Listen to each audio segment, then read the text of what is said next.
நீங்கள் தவறவிட்ட எபிசோடுகளை இப்பொழுதே காணுங்கள் உங்கள் Tandivan.com மற்றும் Tandivan யூடியூப் சேனலில்.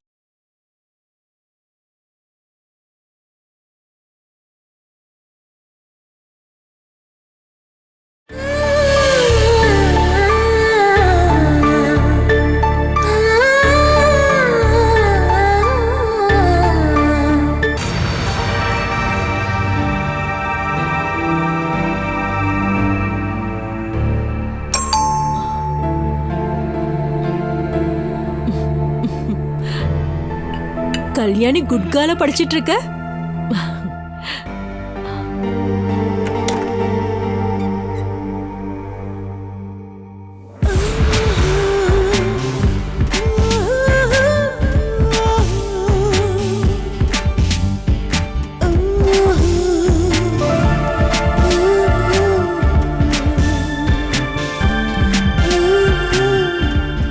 எத்தனை தடவை கூப்பிட்டாலும் நீ வீட்டுக்கு வர மாட்டேங்கிறன்னு நேத்து தான் அங்கிள் கிட்ட சொல்லிட்டு இருந்தேன். அங்கிள் என்ன நம்பி பொறுப்புகளை ஒப்படைச்சிருக்காருல ஆண்டி. உள்ளவா இங்க பாரு யாரு வந்திருக்கான்னு. ஹை கல்யாணி, உன்னை பார்த்து எத்தனை நாள் ஆச்சு. இவளுக்கு புதுசா ஒரு டியூஷன் டீச்சர் கிடைச்சிருக்காங்க, அதனால இவ யாருக்கிட்டயும் நெருக்கமா இருக்க மாட்டேங்கிறா. இவகிட்ட நெருங்க தான் நானும் முயற்சி பண்ணிக்கிட்டு இருக்கேன். அதை மட்டும் நீ பண்ணிட்டேன்னு வை, நம்ம நினைச்ச மாதிரியே சூரஜ் கிட்ட சொல்லி சம்மதிக்க வைக்கலாம். நான் அவருக்கு போய் டீ கொடுத்துட்டு வரேன். நான் வந்திருக்கேன்னு சொல்லுங்க ஆண்டி.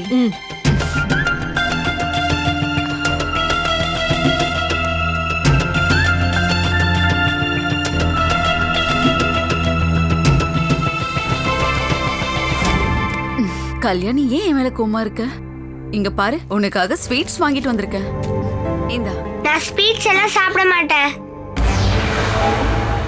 சொத்த பல்வாருன்னு டீச்சர் அம்மா சொன்னாங்க. அது யாரு அந்த டீச்சர் அம்மா? கல்யாணியோட டியூஷன் டீச்சரா. அவங்க ரெண்டு பேரும் ரொம்ப ரொம்ப க்ளோஸ். இத சாப்பிட்டா பல்லுக்கு எந்த பிரச்சனையும் வராது. இது எல்லாமே கல்யாணிக்கு தான். எனக்கு வேண்டாம். இப்படி போனா எப்படிமா? நான் உன்னை பார்க்க தானே வந்திருக்கேன். விடுங்க, என்னோட கையை பிடிக்கிறது எனக்கு பிடிக்காது. பாத்தீங்கல்ல, சமையலி மேடம் செத்து போனதுக்கு அப்புறம் அவங்க எங்கேயுமே போல, இவ கூட தான் இருக்காங்க. மேடம் இதெல்லாம் பெருசா எடுத்துக்காதீங்க.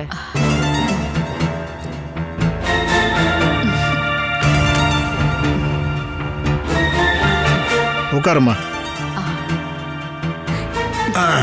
அப்புறம் என்னம்மா காலையிலே வந்துட்ட? ஃபைனான்ஸோட கணக்கு ஒப்படைக்க வந்தாங்க. இதை அந்த சைமனோட கையில கொடுத்துட்டு இருக்கலாம் இல்லையா? செக் பண்ணும்போது அங்கிளுக்கு ஏதாவது சந்தேகம் வந்துச்சுன்னா கிளியர் பண்ண தான் நான் வந்தேன். 2 வருஷமா எனக்கு எந்த சந்தேகமும் வந்ததே இல்லையே. நல்ல பொறுப்போடு தான் நீயும் ஜெயக்குமாரும் அந்த கம்பெனியை நடத்திட்டு வரீங்கன்னு எனக்கு நல்லா தெரியும். இந்தாங்க. நான் பொறுமையா செக் பண்ணிக்கிறேன். ஏம்மா இதை கொண்டு போய் பீரோல வை. புது ஸ்டாஃப் எப்படி இருக்காங்க? அவங்களால எந்த பிரச்சனையும் இல்லை.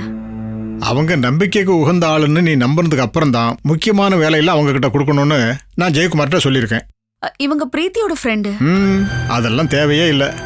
நமக்கு அவங்க ஒத்து வரலன்னு தெரிஞ்சா அனுப்பி விட்டணும். இந்த வீட்டையும் பெட்ரோல் பங்கு இருக்கிற இடத்தையும் அடமானம் வச்சு தான் நான் அந்த கம்பெனியை நடத்திட்டு இருக்கேன். சூரஜ் அதை எடுத்து நடத்துறதுக்கு அவனுக்கு கொஞ்சம் கூட இஷ்டம் இல்லை. ஆனா அங்க நான் இன்வெஸ்ட் பண்ணிருக்கிற பணத்துல ஒரு பங்கை இப்ப நான் கட்டிட்டு இருக்கிற சூப்பர் மார்க்கெட்டுக்கு யூஸ் பண்றதுல அவனுக்கு எந்த பிரச்சனையும் கிடையாது. 50 லட்ச ரூபாயில இருந்து 10 லட்ச ரூபாய் சீட்டுகளை அடுத்த மாசத்துல இருந்து ஆரம்பிக்கலாம்னு இருக்கோம். அது எல்லாத்தையும் நீங்க யோசனை பண்ணி முடிவெடுத்துக்குங்க. நான் ஒரு விஷயத்தை தான் சொல்ல நினைக்கிறேன். இந்த வேலையை செய்யறதுனால எனக்கு எந்த பாரத்தையும் உண்டு பண்ணிடாதீங்க. எங்கேயாவது ஒரு தப்பு நடந்து போச்சுன்னா கவர்மெண்டோட கண்ணுக்கு ஏன் சொத்து தான் தெரியும். நாங்க நடத்திட்டு இருக்கிற கம்பெனில நஷ்டங்கிற வார்த்தையை நீங்க கேட்க மாட்டீங்க அங்கிள். எனக்கு அது போதும்மா. சரி அங்கிள், நான் கிளம்புறேன். நான் போயிட்டு அம்மாவை யோகா கிளாஸ் கூட்டிட்டு போகணும். ஒரு டீயாவது குடிச்சிட்டு போமா. வேணாம் ஆண்டி. கல்யாணி எங்க? கல்யாணி அவ கோவப்பட்டு போயிருந்தா நீ போற வரைக்கும் இந்த பக்கமே வரமாட்டா. இன்னைக்கு எனக்கு டைம் இல்ல ஆண்டி. கண்டிப்பா ஒரு நாள் அவ கோவம் மாறும் ஆண்டி. நான் கிளம்புறேன். இது அவருக்கு கொடுத்துருங்க ஆண்டி. நான் வரேன் அங்கிள். சரி.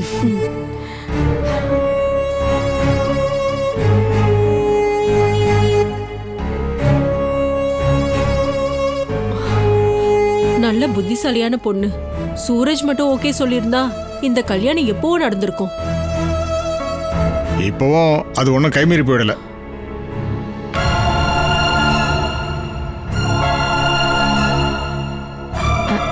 மேடம் இப்ப வந்துட்டு போன அந்த மேடமை சூரஜ் சார் கல்யாணம் பண்ணார்னா சூப்பரா இருக்கும்.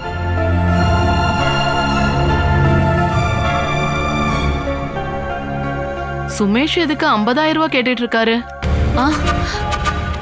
நீ தானே என்கிட்ட சொன்ன அவரு ரியல் எஸ்டேட்ல லட்சக்கணக்கில் சம்பாதிக்கிறாருன்னு. அதுல அவரால் 50,000 ரூபாய் எடுக்க முடியாதா என்ன? எவ்வளவு பெரிய பணக்காரங்களா இருந்தாலும் சில நேரத்துல பண கஷ்டம் வரும் இல்லம்மா. இப்ப என்னன்னா வாங்கின இடம் விற்க லேட் ஆகுது. 1 மாசத்துக்கு அப்புறம் பிரச்சனை முடிஞ்சிரும். இங்க பாரு, உங்க அப்பா அவருக்கு 1 ரூபா கூட இனிமே கொடுக்க மாட்டாரு. இப்ப பீரோ சாவி கூட அவர் கையில தான் இருக்கு. அப்புறம் எப்படி நான் 50,000 கொடுக்க முடியும்? அது உங்க பர்சனல் அக்கவுண்ட்ல இருந்து. அக்கௌண்ட் மட்டும் தான் என் பேர்ல இருக்கு. ஏடிஎம் கார்டும் மத்த டிரான்சாக்சனும் அவர் தான் பண்ணிக்கிட்டு இருக்காரு. பேங்க்ல இருந்து நான் 100 ரூபாய் வித்ட்ரால் பண்ணா கூட உடனே உங்க அப்பாவுக்கு மெசேஜ் போயிடும். அதுக்கப்புறம் நானும் இங்கே தான் இருக்க வேண்டியதா இருக்கும். இப்ப என்ன பண்றது? என்னோட 4 வளையலும் பீரோல தான் இருக்கு. ஃபேஷன் போனதுனால நான் இப்ப அதை போடுறதே இல்ல. நான் போய் நாளைக்கு வேணா அதை எடுத்துட்டு வரேன். அவர் அதை எடுத்துட்டு போய் அடமானம் வைக்க சொல்லு. என் வீட்டுக்கார் கையில கொடுக்காதீங்க. நீங்களே போய் அடகு வச்சு அதை எடுத்துட்டு வந்து கொடுங்க. நான் எங்கம்மா அதை எடுத்துட்டு போய் வைக்கிறது? அங்க இருக்க ஏதாவது ஒரு பேங்க்ல எடுத்துட்டு போய் அடமானம் வச்சா உடனே உங்க அப்பாவுக்கு தெரிஞ்சிரும். அங்க இருந்து வர வழியில ஏதாவது ஒரு அடகு கடையில அடகு வைக்கலாம் இல்லையா? தங்கம் தானே, எந்த இடத்துல வேணாலும் வைக்கலாம். சரி, நான் போய் என்னன்னு பாக்குறேன். இங்க பாரு, அவன் கேட்கும் போதெல்லாம் பணம் ரெடி பண்ணி கொடுத்தா மட்டும் போதாது. அவன் என்ன பண்றான், எவ்வளவு ரூபா வருமானம் வருது எல்லாம் நீ தெரிஞ்சு வச்சுக்கணும். மொத்தமா சொல்லணும்னா அவன் பிடி உன் கையில இருக்கணும். அதெல்லாம் நான் பாத்துக்கிறேம்மா. பிடிச்சிருந்தா உனக்கு நல்லது.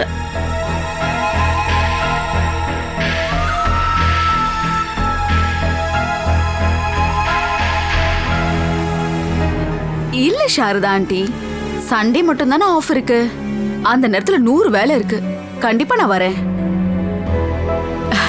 கண்டிப்பா நான் சண்டே வரேன். சரி, கல்யாணி நான் கேட்டதா அவகிட்ட சொல்லிடுங்க.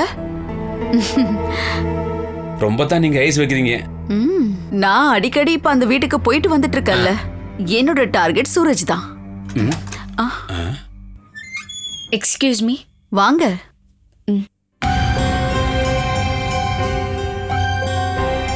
நீங்க இங்க வேலைக்கு சேர்ந்து எத்தனை நாள் ஆச்சு தெரியுமா? 35 நாள். இது நல்லா இருக்கே. நாட்களை கணக்கு வச்சிருக்கீங்களா? வேலை பார்த்தா மட்டும் போதுமா? சம்பளம் வேணாமா உங்களுக்கு? எனக்கு பணம் தேவைப்படுது. முதல்ல வேலைக்கு வந்ததுக்கு அப்புறம் சேலரின்னு கேட்கறது தப்பான விஷயமாச்சே. நான் உங்களுக்கு பணமே தேவைப்படாதுன்னு நினைச்சிட்டேன். இந்தாங்க போன மாசத்தோட சம்பளம் 9,000 rupees.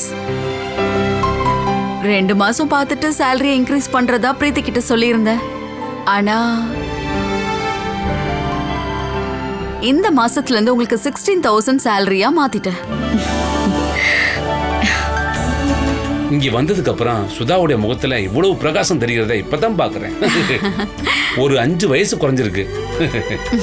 நான் உங்ககிட்ட ஒரு விஷயம் சொல்லலான்னு தான் வந்தேன். சொல்லுங்க. வர சனிக்கிழமை ஒரு நாள் எனக்கு லீவ் கொடுத்தீங்கன்னா சந்தோஷப்படுவேன். அது சரி, ஒரு வேலைக்கு சேர்ந்திருந்தா கண்டிப்பா லீவ் எடுக்காம எப்படி இருக்குன்னு சொல்ற மாதிரி இருக்கு. லீவ் இல்ல, 3 மாசத்துக்கு உங்களுக்கு லீவே கிடையாது. என்ன வேலை இருக்கு? என்னோட குழந்தைங்க பிறந்ததுல இருந்து இன்னைக்கு வரைக்கும் அவங்களை வெளியில கூட்டிட்டு போனதே கிடையாது. இது வரைக்கும் போனதே இல்லையா? இல்ல, என் வாழ்க்கை சூழ்நிலை அந்த மாதிரி இருக்கு. இதை நீங்க ஆரம்பத்திலே சொல்ல வேண்டியதானே? நேத்து தான் பிரீத்தி இப்படி ஒரு ட்ரிப்பையே பிளான் பண்ணா. அதுக்கு அவங்க வர வேண்டிய அவசியம் இல்லைல்ல, நம்ம எல்லாரையும் கூட்டி போலாம்ல. சரிதானே பிரவீனா? பிரீத்தியோட குழந்தைங்களும் வராங்க. அப்படி வரும்போது என் குழந்தைங்கள போனா சந்தோஷப்படுவாங்க. நான் உங்ககிட்ட சொல்லிட்டேன். ஒருவேளை உங்களுக்கு சிரமமா இருந்தா. சிரமமா தான் இருக்கு. ஆனா சிரமம் இல்ல தானே? என்ன பிரவீனா? சனிக்கிழமை ஒரு நாள் தான் ப்ரோக்ராமா? இல்ல, சனிக்கிழமை ஞாயிற்றுக்கிழமை 2 நாள். ஓகே சுதா, நீங்க போயிட்டு வாங்க. ஆமா, குழந்தைங்களோட சந்தோஷம் தானே நம்மளோட சந்தோஷமும். போய் என்ஜாய் பண்ணிட்டு வாங்க. வரும்போது ஒரு 10 வயசு குறைஞ்சிருக்கணும். ஓகேயா? சரி, நீங்க கிளம்புங்க. தேங்க்ஸ்.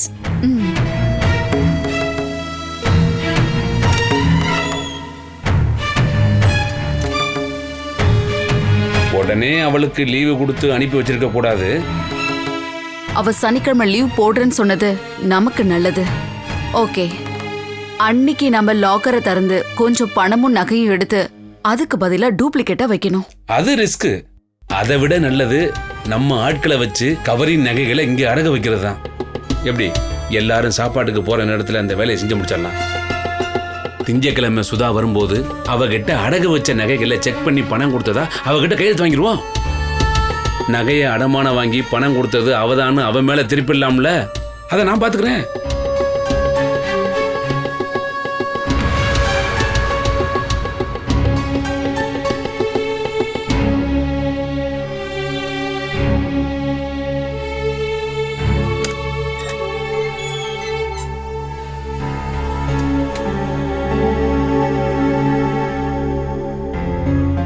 சொல்லுங்க மேடம், அடகு வைக்கணுமா டெபாசிட்டா மேடம்?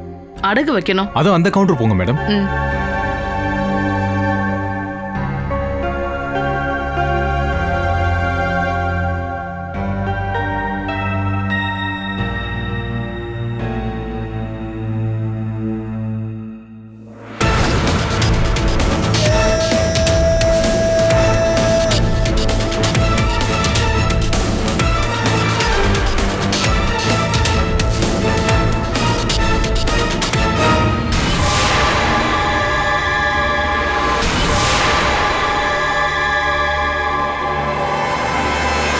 சித்தி நீங்களா?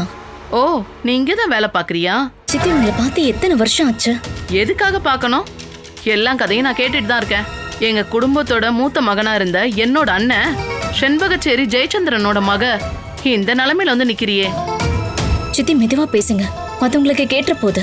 எல்லாருக்கும் கேட்கட்டுமே. என் அண்ணனுக்கு எதிரா செக் மோசடி கேஸ் கொடுத்ததுனால தானே உங்க அப்பா என் கன்னத்திலேயே அரைஞ்சாரு. நீ உன்னோட அண்ணன் தம்பியும் அதுக்கு சப்போர்ட்டா இருந்தீங்கல்ல. கடைசியில நடு ரோட்டுக்கு வந்துட்ட பத்தியா?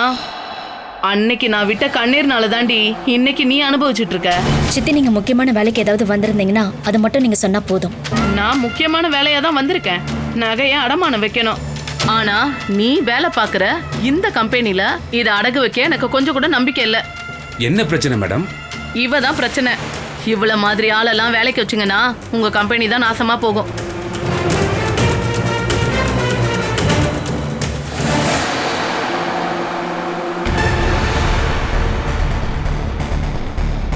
இவளை பத்தி நல்லா தெரிஞ்சுக்கிட்டு தான் நீங்க வேலைக்கு வச்சீங்களா? இவ ஒரு பெரிய திருடி. மேடம் ப்ளீஸ், இவங்க இந்த கம்பெனியோட ஸ்டாஃப். உங்களுக்கு என்ன வேணுமோ அதை சொல்லுங்க. உங்களுக்கு என்ன வேணும்? நான் அடகு வைக்கிறதுக்காக வந்திருக்கேன். ஆனா கண்டிப்பா இங்க வைக்க மாட்டேன். இங்க வேலை செய்யற இவங்களுக்கும் உங்களுக்கும் ஏதாவது பிரச்சனை இருந்து அதனால கஸ்டமர் இங்க வெளில போனா அது எங்க கம்பெனியை தான் பாதிக்கும். பாதிக்காம இருக்கணும்னா இவ்வளவு வேலையை விட்டு அனுப்பணும். அது அப்புறமா பாத்துக்கலாம். நீங்க வாங்க மேடம். இவங்களை வேலையை விட்டு அனுப்புறதுக்கு காரணம் தெரியணும்ல.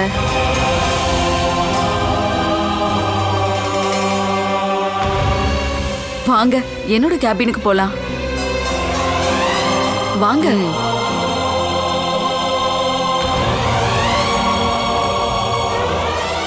வாங்க மேடம்.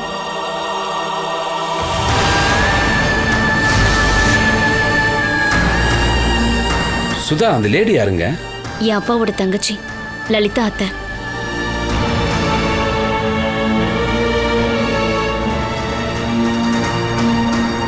இப்படி நீங்க சொல்ற அளவுக்கு அவங்க என்ன பண்ணாங்க? நான் உங்க அப்பாவோட ஒரே ஒரு தங்கச்சி. ரொம்ப க்ளோஸா இருக்கிற ரத்த சொந்தம் இருக்கிற ஆளு. இவ சரியில்லைன்னு சொன்னா அதுல ஒரு விஷயம் இருக்குன்னு நீங்க புரிஞ்சுக்கணும். மேடம், நீங்க நகையை தானே அடகு வைக்க வந்தீங்க. அந்த ஸ்டாஃப் உங்ககிட்ட ஏதாவது மோசமா நடந்துக்கிட்டாங்கன்னா அதுக்காக நாங்க மன்னிப்பு கேட்டுக்கிறோம். இதுக்கப்புறம் நான் இங்க நகையை அடகு வைக்க மாட்டேன். திருப்பி எடுக்கும்போது அவ முகத்தை பார்க்கணும் இல்லையா? சரியான காரணம் இருந்துச்சுன்னா அவங்க நாளையில இருந்து இந்த கம்பெனில வேலை பார்க்க மாட்டாங்க. ஏன்னா அது ஓகே தானே ஜெயண்ணா? மேடம், நீங்க இங்கேயே இருங்க. அந்த கோல்டை மட்டும் கொடுங்க.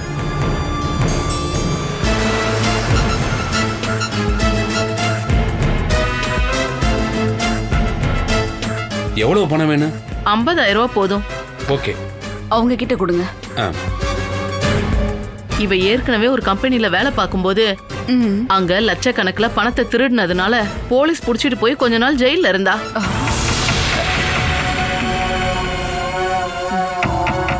இப்ப இவ புருஷன் ஒரு கொலைகேஸ் குற்றவாளியா ஜெயில இருக்கான்.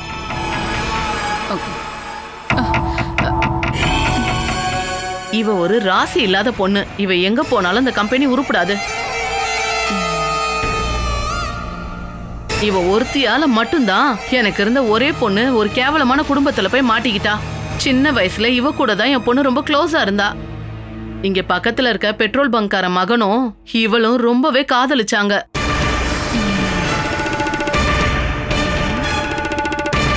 அது எல்லாத்தையும் பார்த்து தானே என் பொண்ணும் வளர்ந்தா. இவ புருஷனோட தம்பியும் என் பொண்ணும் காதலிக்க ஆரம்பிச்சிட்டாங்க. என் பொண்ணு அப்படி பண்ணதுக்கு காரணம் இவ மட்டும்தான்.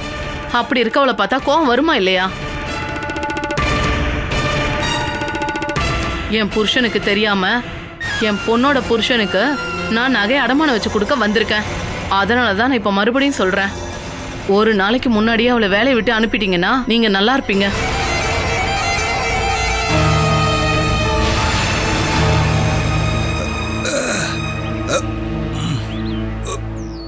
ஐயோ ஆத்தாடி, ஷோ, இந்த வயிறு குறைஞ்சிருந்தா இந்த கால் விரல தொட்டு பார்த்துருந்துருப்பேன்.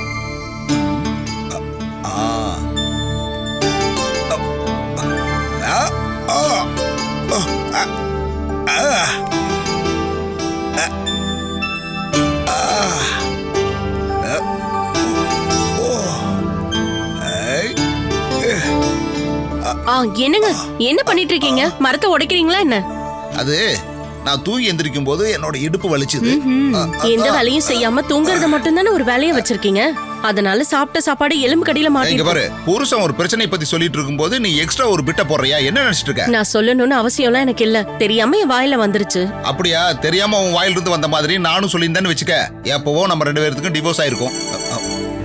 ஓ, உனக்கும் கால் பண்றதுக்கு ஆள் இருக்காங்களா? பொண்ணுங்களை வெளியே அனுப்புனாலே இதுதான் பிரச்சனை. பாலா கால் பண்றா? பாலனா? பாலன் இல்லங்க, பாலா. ஹலோ அனிலக்கா, வீட்டுக்கு வந்துட்டீங்களா? இப்பதான் நான் வீட்டுக்கே வந்தேன். குழந்தைங்களோட 2 நாள் டூர் போலான்னு நான் முடிவு பண்ணிருக்கேன்க்கா. டூரா? பிரீத்தி அவங்க ஃபேமிலியும் தான் வராங்க. அவங்க கூட தான் நாங்க போறோம். என்னைக்கு போறீங்க பாலா? வர சனி ஞாயிறுக்கா. ஓ, என்ன? இன்னைக்கு ஆபீஸ்ல லீவ் கேட்டு பெர்மிஷன் வாங்கிட்டேன். ஒரு 2 நாளைக்கு நீங்க சதீஷ் மாமாவை கூட்டிக்கிட்டு இங்க வர முடியுமாக்கா? என்னவா? அத்தைய தனியா விட்டுட்டு போக முடியாது இல்லையா? அதனாலதான் நான் என் வீட்டுக்காரர்கிட்ட போன் கொடுக்கறேன். பாலா குழந்தைங்களை கூட்டிட்டு டூர் போக போறாளாமா. அத பத்தி பேசணுமா? என்னைக்கு பாலா ப்ரோகிராம்? சனிக்கிழமை ஞாயிற்றுக்கிழமை தான். ஓகே, நாங்களும் ஃப்ரீ தான். வெள்ளிக்கிழமை ராத்திரி நாங்க அங்க வந்து சேர்ந்துருவோம். சனிக்கிழமை காலையில வந்தாலே போதும் மாமா. அது சரி வராது. நம்ம டூர் போகும்போது எப்பவுமே அட்வான்ஸா இருக்கணும். அதனால அதுக்கு முன்னாடி நாள் வர்றதுதான் நல்லது. நான் குழந்தைங்களை கூட்டிட்டு போறத பத்தி தான் சொல்லிக்கிட்டு இருக்கேன். எங்க கூட என் ஃப்ரெண்டு பிரீத்தியும் அவன் ஃபேமிலியும் வராங்க. அப்ப நீ எங்களை டூர் கூட்டிட்டு போறதுக்காக கால் பண்ணலையா? நாங்க போகும்போது அத்தைங்க தனியா இருப்பாங்க.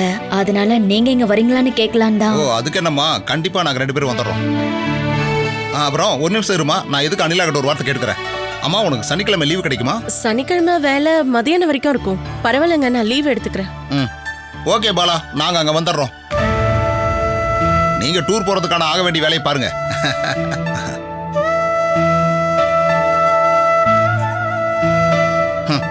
நல்ல ஜாலியா ஒரு டூர் போயிட்டு வரலான்னு நான் தெரியாதனமா ஆசைப்பட்டுட்டேன். நம்மளுடைய கல்யாணம் முடிஞ்சு எத்தனை வருஷம் ஆகுது? ஒரு டூர் நம்ம போயிருக்குமா என்ன?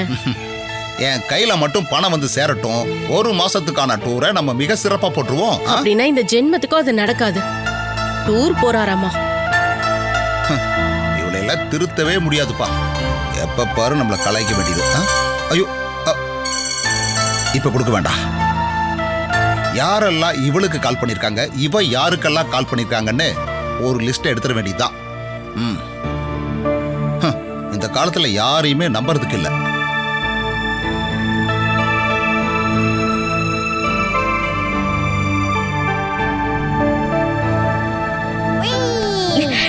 டே வினுக்குட்டா, ஏன்டா இப்படி பண்ணிக்கிட்டு இருக்க? இதெல்லாம் என்னோட பில்டப்மா. இந்த பில்டப் எல்லாம் தயவு செஞ்சு நாளைக்கு நீ காட்டிடாத. நாளைக்கு டூர் போகும்போது பிரீத்தி ஆண்டி பசங்களும் கல்யாணியும் கண்டிப்பா இருப்பாங்க. எல்லார்கிட்டயும் பாசமா நடந்துக்கணும். யார்கிட்டயும் கோவப்படக்கூடாது. உன்கிட்ட முக்கியமான விஷயத்த சொல்லிடுறேன். அவங்க நிறைய திங்ஸ் வாங்குவாங்க. அதெல்லாம் வேணும்னு சொல்லி அடம் பிடிச்சு தயவு செஞ்சு என்ன கோவப்படுத்தாத.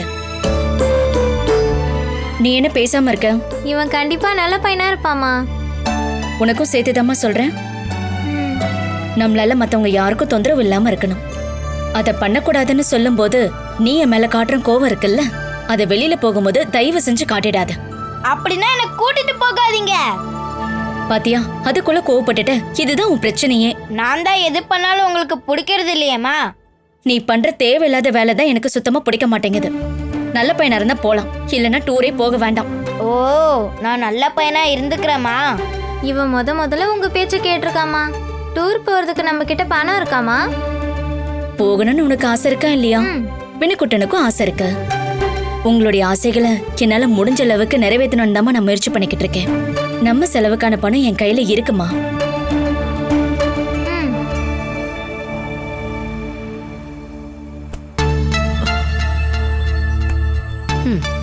கல்யாணி காலையில தானே கிளம்பி போறா, அதுக்காக இப்பவே எல்லாம் ரெடி பண்ணி வைக்கணுமா என்ன? அத பத்தி பேசி பிரயோஜனம் இல்ல லாலி. இந்த வீட்ல கொஞ்ச நாளாவே அவளுக்கு என்ன பிடிக்குமோ அதான் நடக்குது. இப்பவே அவ இஷ்டத்துக்கு விட்டா பெரியவளானா என்ன பண்ணுவாளோ? கண்டிப்பா உங்க பேச்ச கேட்க மாட்டா. அது பாக்குறதுக்கு முன்னாடி நான் மேல போய் சேர்ந்துட்டா நல்லது. ரமேஷ் சார் செத்து போனாலும் நீங்க இன்னும் ஒரு 10-15 வருஷத்துக்கு இப்படியே தான் இருப்பீங்க மேடம். இந்த ட்ரெஸ்ஸையும் பேக்ல வைங்க. 2 நாளைக்கு தானே டூர் போறேன்னு சொன்னேன். இப்பவே ஒரு வாரம் ட்ரெஸ் இருக்கு உள்ள. பாட்டி, அது உங்களுக்கு தேவையில்லாதது. இந்த ட்ரெஸ்ஸை வைங்க போதும். சார், பிரீத்தி மேடமும் அவங்க ஹஸ்பண்டும் குழந்தைங்களும் கூடவே இருந்தாலும் கல்யாணி கூட பொறுப்பா இருக்கிற ஒரு ஆளு எப்பவும் கூடவே வேணும். அது சார் பிஸியா இருக்கீங்கன்னு எனக்கு தெரியும். நான் ஃப்ரீயா தானே இருக்கேன், நான் கூட போயிட்டு வரேன். லாலி, நீங்க வராதீங்க. பாப்பா, உன் ட்ரெஸ் எடுத்து கொடுக்கறதுக்கும் பிரஷ்ல பேஸ்ட் வச்சு கொடுக்கறதுக்கும் ஒரு ஆள் இருக்கிறது நல்லது தானே? அந்த வேலையை நானே பார்த்துப்பேன். கல்யாணுக்கு தேவையானதெல்லாம் எடுத்து வச்சிட்டீங்களா? நீங்க கிளம்புங்க. நான் சொன்ன விஷயம் இவ்வளவு நல்லா பாத்துக்கிறவங்க கூட தான் நான் அனுப்பி வைக்கிறேன். நல்லா பாத்துக்கிற ஒரு ஆள் கூட்டிட்டு போய் தான் பாப்பாவை ஒரு பையன் ரூம்ல அடைச்சு வச்சிருந்தான். ஏதோ உங்க புண்ணியத்தினால பாப்பா தப்பிச்சா. அதனாலதான் உங்ககிட்ட சொல்றேன் சார், கல்யாணியை நல்லபடியா பாத்துக்க ஒரு ஆள் இருக்கிறது நல்லது. லாலியும் கூட போகட்டும்பா. அப்படின்னா நான் டூர் போக மாட்டேன். இப்போதைக்கு யாரும் இவ கூட போக வேண்டாம். அது நான் லாலி, நீங்க உள்ள போங்க. இவ டூர் போறது நினைச்சாலே எனக்கு பயமா இருக்கு. ஆமா, பயப்படாதீங்க. பிரீத்தி ஆர்கேவே இருக்காங்கல்ல, அவங்க பாத்துப்பாங்க. உனக்கு எந்த பிரச்சனையும் இல்லைன்னா எனக்கு சரிதான்.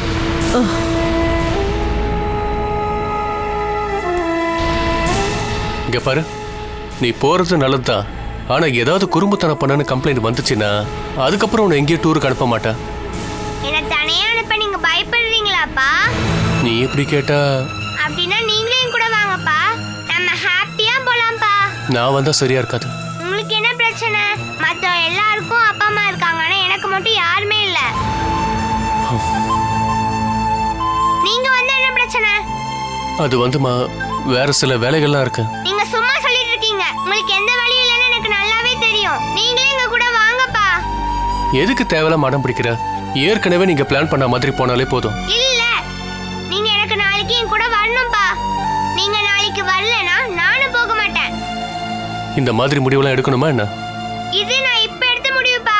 உங்களோட போன் எங்கப்பா? நான் இந்த டூருக்கு வரலன்னு பிரீத்தி ஆண்டி கிட்ட கால் பண்ணி சொல்லிடுறேன்ப்பா. எல்லாத்தையும் அரேஞ்ச் பண்ணதுக்கு அப்புறம் நீ மாத்த வேண்டாம். மாத்தாம இருக்கணும்னா நீங்களே எங்க கூட வரணும்ப்பா. அப்பா நீங்க வரலனா டூருக்கே போக மாட்டேன். டூர் மட்டும் இல்ல, இதுக்கப்புறம் நான் ஸ்கூலுக்கு கூட போக மாட்டேன். நம்ம போயிட்டு வரலாம்ப்பா. எனக்காக 2 நாள் அட்ஜஸ்ட் பண்ணுங்கப்பா. இதுக்கப்புறம் எப்பவுமே நீங்க என் கூட வரணும்னு நான் சொல்லவே மாட்டேன். Catch us on TV, Tandivan.com, Facebook and YouTube.